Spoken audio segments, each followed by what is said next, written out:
Okay, so another application of the single palm change is kind of the last piece. And I've heard this called a couple of different things, but the one that seems most common is flower under the leaves. So if you think of the single change, we do this part, we do our bi, we open up this kind of way, and then this last part here is flower under the leaves. So the hand and foot together, come across another toe, go all the way around until this pops up, and then they come out this way. So the idea of this sort of rotation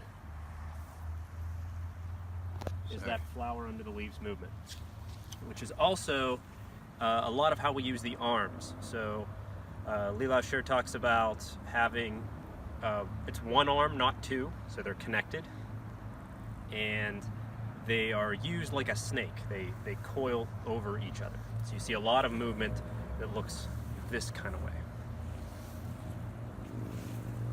Okay.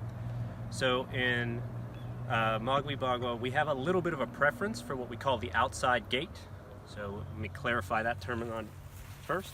So if you face the camera and just go into dragon, please. Thank you. Okay. So we would call this side of Will the inside, meaning that all his other weapons are here. He can hit me with this other hand, kick me.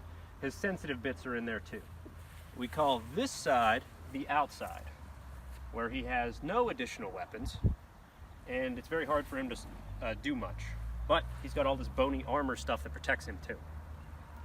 So one of the things that we can do with the flower under the leaves, a really simple idea, is to change from the inside to the outside. So go this way, and just punch me in the face, that's easy. Okay? So I end up here and I'm on the inside, but I have a preference to be on the outside.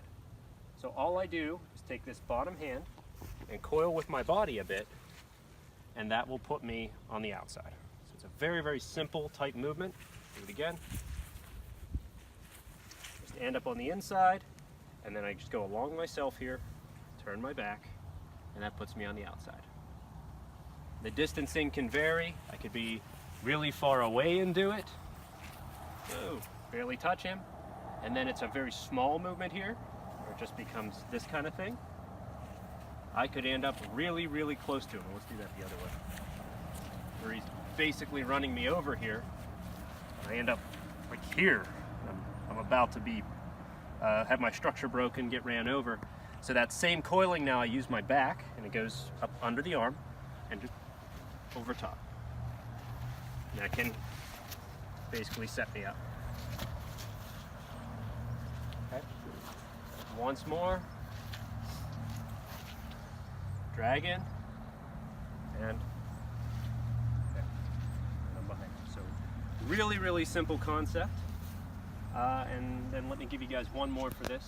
If I punch you and you do like an arm bar, really easy thing. So from here, very simply, if he coils a little bit, he can break my arm. Very easy thing to do there.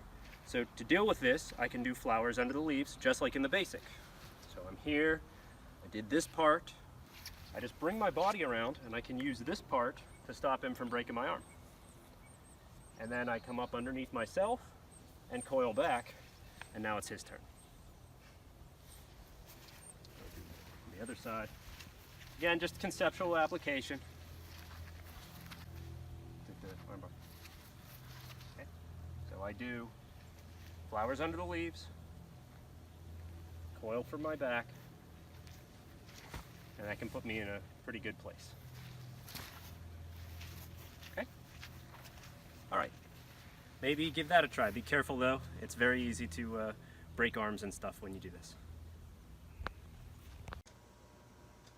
Alright guys, I hope you enjoyed that little demonstration of an application of the flower under the leaves arm movement from the Magui Bagua Single Change palm. So I wanted to try for this video here, I wanted to do a shorter format. All the videos I've done so far have been about 15 minutes long, and I want to know if I do something shorter, 5-6 minutes, is that still valuable to you? Or do you prefer a little bit longer content? So please let me know in the comments below what you think. You want the longer form content, or do you prefer shorter, bite-sized pieces of information? From observing these videos of my movement and everything, I've pulled out several bad habits and just things that I really need to work on and improve. And what I'm going to do in the next couple of videos is I'm going to point out a few of those. I'll show some of my mistakes, and maybe they're things that in your own practice you're doing, or if you're just starting out, maybe you can see how we self-correct a little bit and see how that goes. So I hope you enjoyed this. As always, please like the video, subscribe, and give me any feedback you have. And if there's anything else you want to see or learn about this art, I absolutely want to hear that. And we'll see you on the next video.